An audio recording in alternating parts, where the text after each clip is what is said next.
Hi, can everyone hear me? Hi everyone, thank you so much for coming. A bit overwhelmed to our living room tonight. It's great to see all of you here. I'm Corrie. My guest today needs very little introduction, but I will still introduce him anyway. Alfian is one of the rare artists in Singapore, I think, whose work spans poetry, prose, and playwriting. In the theatre, he's resident playwright at Wild Rice, and he's well known for his frank, insightful, and provocative works, both in English and Malay. And some of his critically acclaimed work includes the Asian Boys trilogy, which is a series that explores gay identity in Singapore. And then there's Cooling Off Day, a political theatre piece which focused on the watershed GE of 2011. And of course, there's the historical epic Hotel, which recently concluded another sold-out second run at the Singapore Theatre Festival last month. And actually my own personal introduction to Singapore poetry was in fact through two of Alfian's collections, which is One Fierce Hour and A History of Amnesia, which I highly recommend. He's also published collections of short stories such as Corridor and Malay Sketches. He's a 4-time winner of the Best Original Script at the Live Theatre Awards, and in 2001 he received NAC's Young Artist Award for Literature. There's a great selection of his work outside by Ethos Books if you'd like to take a look later and buy any of them. So Alfian and I, we're going to chat. It's going to be very informal for about an hour, maybe just over an hour, and then I'll leave maybe the last 20 to 30 minutes for any burning questions that any of you might have for Alfian. So yeah, let's start. So I wanted to go back to really right at the beginning. I used to work at the Straits Times. So before I left, I decided to go through all of ST's archives to see what I could find out about you. And this is in fact the very first article that mentioned you, and it's from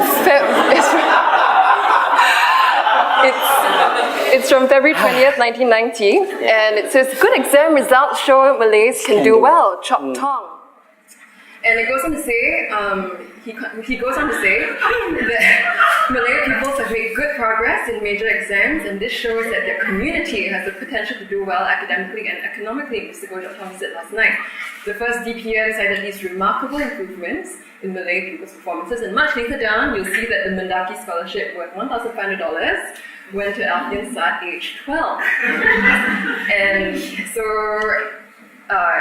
so he praised them for sending a strong signal in support of good education. I think from the response, I think it's quite clear we see that this article is really framed in a very specific racial context that really looks at certain assumptions or certain expectations about the Malay community. And I wonder, at a young age, you were 12. Yeah.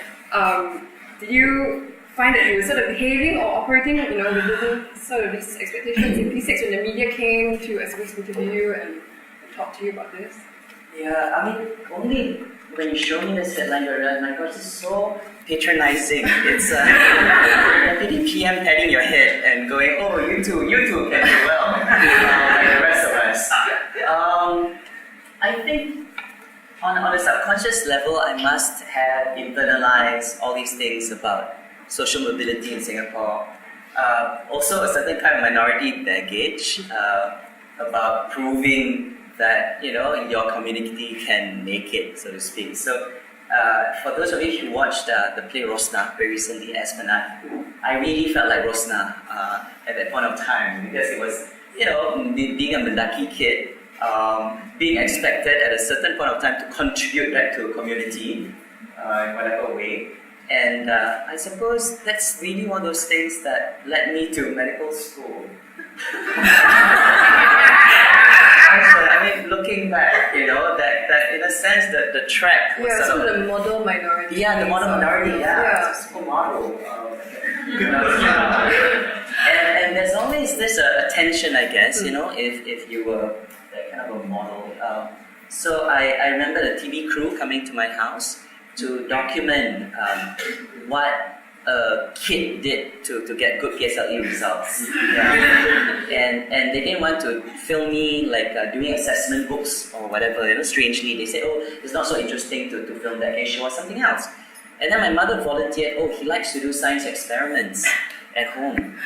And I was so upset at her because For me, science experiment is spending half an hour in the bathroom mixing shampoos. The shampoo with the Dettol, with the... I'm not gonna have them film me do this. So, what I did was, I went and looked at one of my World Club science experiments books, and there was one where you mix bicarbonate of soda with vinegar, and you put it in a bottle, and it produces gas, and you put a cork, and the cork comes off. And then I said, okay, maybe I can do this. So they filmed me doing that. And on national TV, I looked like the biggest 12-year-old nerd ever. Yeah. I think I think you gave, as you grew older, you gave interviews as well, whenever something similar to this would occur. And I think soon after, and also in secondary school, you went to the creative arts program, and you had already started writing by then. Yeah. And there, your mentor was in fact Haresh Sharma. Yes. There's another headline. Hesitant pupil, master's writing skills. But why I want to show is, so I think, Haresh Sharma from The Necessary Stage, also now a cultural medallion recipient, he was your mentor. I think you were quite in awe of him at the time. And shortly after, I think you wrote one of your first plays, and it was called Blackboards, White Walls in '97. I wonder if you could tell us a bit more about that play under Haresh's tutelage. I hope my vocabulary has improved since I used words like up there and down here. Was I referring to height? I'm not sure. Of course, height was a big part of it because I was still in secondary school, right? So quite a short 15-year-old boy. But yeah, I was mentored by Haresh, still today one of my favorite playwrights. And I did a play called Blackboards, White Walls. And the play was staged in Jubilee Hall as part of the double bill. And it was about two students who, in a sense, were being failed by the education system. So they ended up in a mental institution. The boy was schizophrenic and the girl was depressive. Does this sound familiar? Okay, this is basically very similar to Haresh's Off-Center. That's right, yes. Yeah, so all I did was switch. So in Haresh's Off-Center, the Malay girl was the schizophrenic one. Yes. In mine, it's the Chinese girl.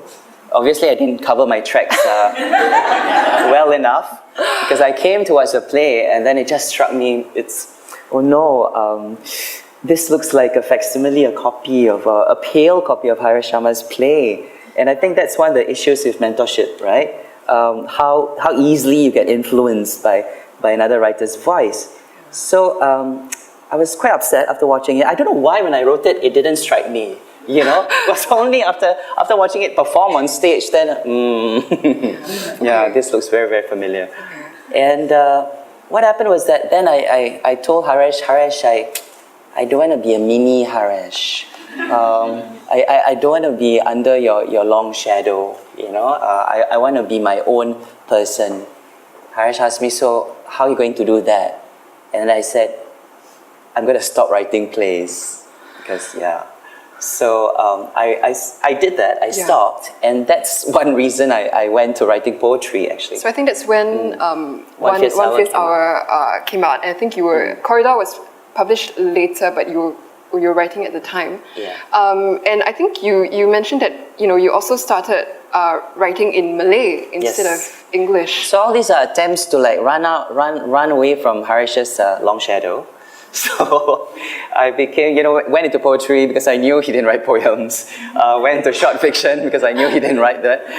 Went into Malay playwriting because I knew he didn't write in Malay also. So all those things to distinguish myself from my mentor as much as possible. I wonder if you could maybe, because I think none of these plays have been restaged since. If I'm not wrong, maybe you could tell us a bit more about these three productions. So there's Anak Bulan di Kampung Wahasan, which is the new moon in Kampung Wahasan, Madu 2, and the Miseducation of Mina Bukit. I think you're another Mina. I love Mina. Yeah. It's a recurring motif in my oeuvre. Yeah. So these are plays that I did Theatre Ekamatra, and it started off also as a bit of a challenge because when I did Blackboards White Walls, a journalist from Berita Harian came up to me. And then she said, "Oh, Alfian, have you ever thought about writing Malay plays?" And I said, "Not really." And then she said something like, "Why not? You're Malay, what?" So apparently, you know, in the 90s, it's really still very racialized, and she was executing cultural blackmail on me. So, and I think part of that whole Mendaki needing to contribute back to community thing was still, I was carrying it. So I was thinking, oh, maybe one way to contribute is to write plays that for the Malay community. Right. And chiefly for my parents, actually, because they are Malay educated. They went to Malay medium schools. And I was thinking, okay, I want to write plays and show them, okay, this is the stuff that I'm doing. So when I first did Malay theatre, I think one of the questions to ask is, what can I explore in Malay theatre that I can't in English theatre? You know, I mean, it's not just a matter of using a different language. What are the certain kinds of issues that might depend on a certain kind of cultural consciousness that the audience might have? So I looked at two things. One was this idea of the kampong. Kampong Wak Hassan was one of the last kampongs in Singapore, and it's in Sembawang. So this kind of romantic attachment that a lot of Malays have to the kampong, as expressed in a lot of their poetry, actually. And really the kampong is this prelapsarian, it's an Eden lah. You know, and we've all fallen from grace once urbanization came into the picture. But it was in the Malay psyche, in a lot of Malay literature, the kampong was that space of innocence, space where certain social ecology was there as well, right? So nowadays, people mention gotong royong spirit and all that, but that was something that they experienced. So I wanted to write about the last kampong in Singapore, and Madu Dua is based on a P. Ramlee film called Madu Tiga. And you know, it was about P. Ramlee, and he had 3 wives, and he's trying to hide the wives from one another's knowledge. And I thought, okay, I want to write a sort of response to this, because the film sort of had a bit of a flippant, one can say humorous, but it's also quite a flippant view about what it means to have 3 wives, you know. So the guy was this rascal, and he sort of got away with it. So I was thinking, why not write something from the women's perspectives? Because I thought that wasn't as well represented as the male one, inside that film. So that became my feminist answer to P. Ramlee. Miseducation of Mina Bukit was part of the festival. Yep. It's a very short play. It's based on the miseducation of Lauryn Hill. And as you know, the word hill means bukit in Malay. So yeah, so I'm fully capable of these kinds of corniness, if you haven't realized by now. But it's about a Malay girl who auditions for a role that's asking her to be a Mina or do Mina things or something like that. Yeah. Okay. And I think you definitely really explore, kind of, going back to, the way the headlines have framed you as part of a community, but looking at it really from a completely different vantage point. And I think this idea of what it means to be Malay, sort of the indigeneity of the community, also the marginalization of the community is very important to you in your work. I think you see that recur quite often in the work that you do. And I think there have been some responses from both readers and audience members who sometimes feel that, oh, is he pushing a certain agenda, or very discomfited by these views, and maybe have criticized you for being like pro Bumiputra, or some of the phrases that have been thrown about. So I was wondering how you balance and respond to these. Sure. So this thing about agenda, how come it's always artists who have agendas? In fact, I think it's very transparent that for me, censors have much stronger agendas than artists. Bureaucrats have agendas as well. Some of them are careerist agendas, because need to get the promotion, so must please the master, right? So I always question that, the kind of inherent distrust of what artists are doing. They're using art, for example, to further a cause, but we can get back into that later. Okay, so all these accusations, all these ideas about, because I might question Chinese privilege, for example, I'm seen as being pro-Malaysia, pro-Bumiputra, pro-Malay special rights and all that. Yeah. It's not an easy thing for me to answer for people who I think don't follow my work. In the sense that I also have done certain works in Malaysia, which I think did question the issue of Para, for example. Para, that's right. Yeah. It was done in 2013, was it? Yes, 12 or 13. Yeah, 2013. So there's this play called Para, which is based on a book called Interlock. And the word para is a play on the word paria. Yeah? So the Indian community was very unhappy with this book being introduced in the literature syllabus in schools because it contained the word paria. Yeah. And there were protests against the book, etc. So in the play, I look at a friendship between, it's a very CMIO, no Ola, but between two Malays and one Chinese, one Indian, how the friendship is tested by the fact that they have to study this book in school. So the Malays don't come out very well in the play. In fact, it's shown that one of the Malay person, because of his insecurities, he leans on certain ethnocentric kind of ideas to the detriment of the friendship. He's really on self-destruct mode.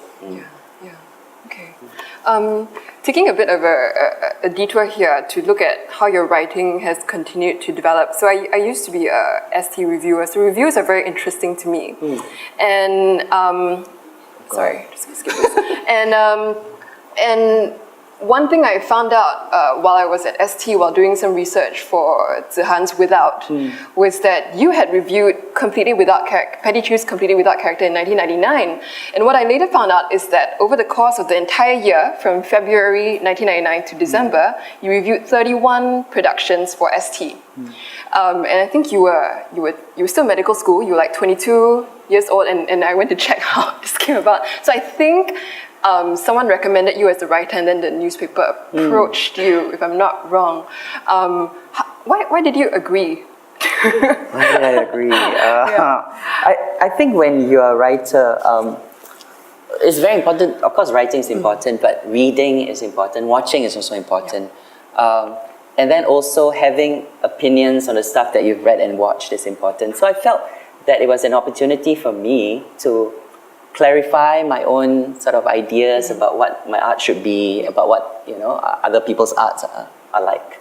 So also they paid pretty well, pretty decent for that time. I think around 50 cents a word or something. So not bad. So I thought, I take it up. I don't think I had such strong views about ST then. Still innocent, I think. How old was it? 22 years old. 22. Scales had not fallen from my eyes yet. So I just wanted to just give you a glimpse of what Alfian wrote. Oh dear. So this was a piece that was I think, stirred quite the response from readers as well. And we are on former action theatre premises, by the way, so... This is an excerpt of what Alfian wrote at the time. Yeah. It was not a good review, suffice to say. And then this review stirred up quite a conflict. So Mr. Lee Weng-man wrote into ST, and then he was quite upset by Alfian's review. Absolute balderdash, he writes.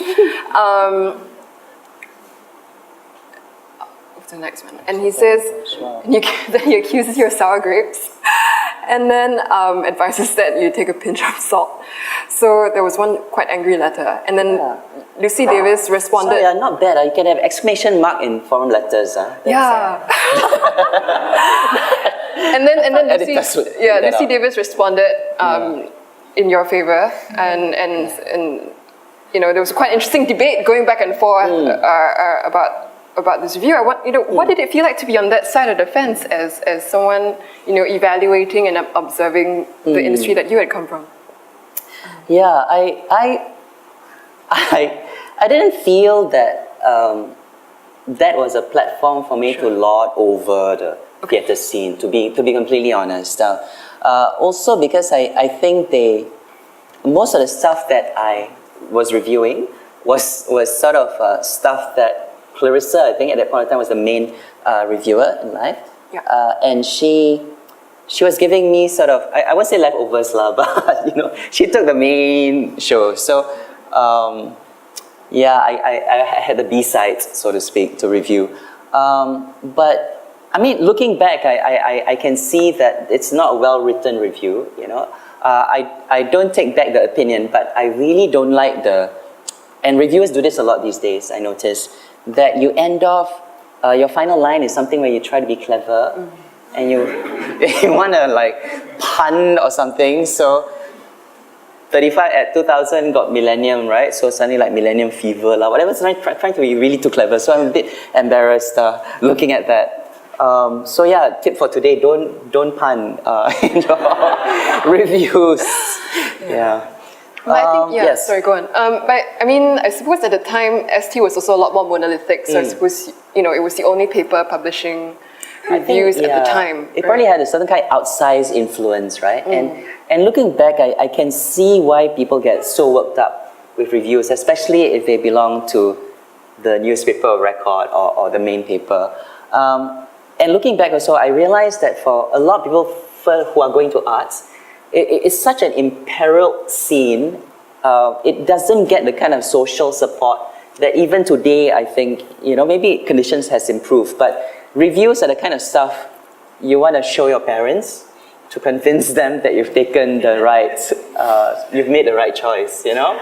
And I can see why, given in those kinds of social conditions, people would be very sensitive about reviews.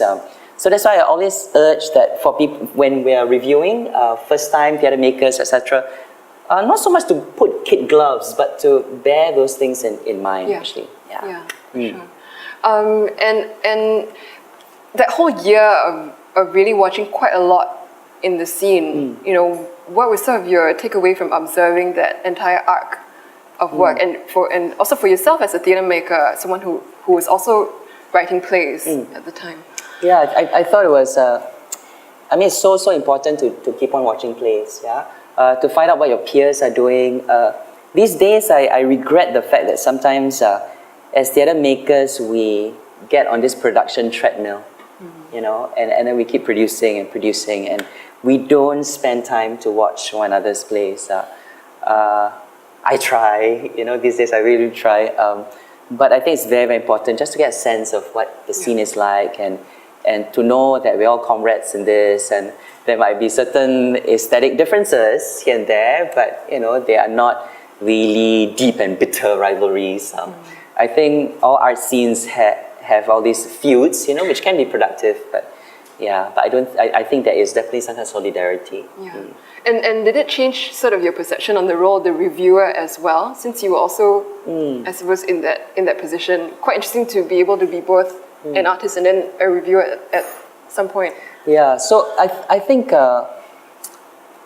during that year, I don't think I was producing or writing so many plays, so I didn't have so many issues with conflicts of interest. Yeah, but I think as you will point out, I stopped after this review. So smooth drive into satire and off the cliff into non-reviewing. And I think this was one of the sentences that you mentioned. So this is so the sentence at its core is an intelligent, perceptive play that reveals Singapore as what many people perceive it to be: a surveillance state with omnipresent ERP gantries and questionable meddling into computer accounts, whose government views the work of artists as counter-propaganda. So this is a review of PIE written by Tzu Chien, one of his quite early works. Yeah, so what happened was that after this review, and then after an interview I gave to the now defunct Big O magazine, Life decided to drop me from reviewing. Interesting, because what happened was that line there, at its core is an intelligent, perceptive play, so the clause is that reveals Singapore as what many people perceive it to be. So I told Big O magazine, they asked me, so what, same question you asked, like, what's it like reviewing for Life? I said, okay, it's been all right so far, but a particular review was changed, and I was a bit troubled by that. So original line was that reveals Singapore as a surveillance state. So that whole clause about what many people perceive it to be was inserted by the editor without my knowledge, So I wrote one thing, and then the next day, extra clause. Yeah. And I had a talk with the editor at that time. I asked him, so, hey, most of the time you cut my review. You're taking the trouble to put in 6, 7 extra lines. Why?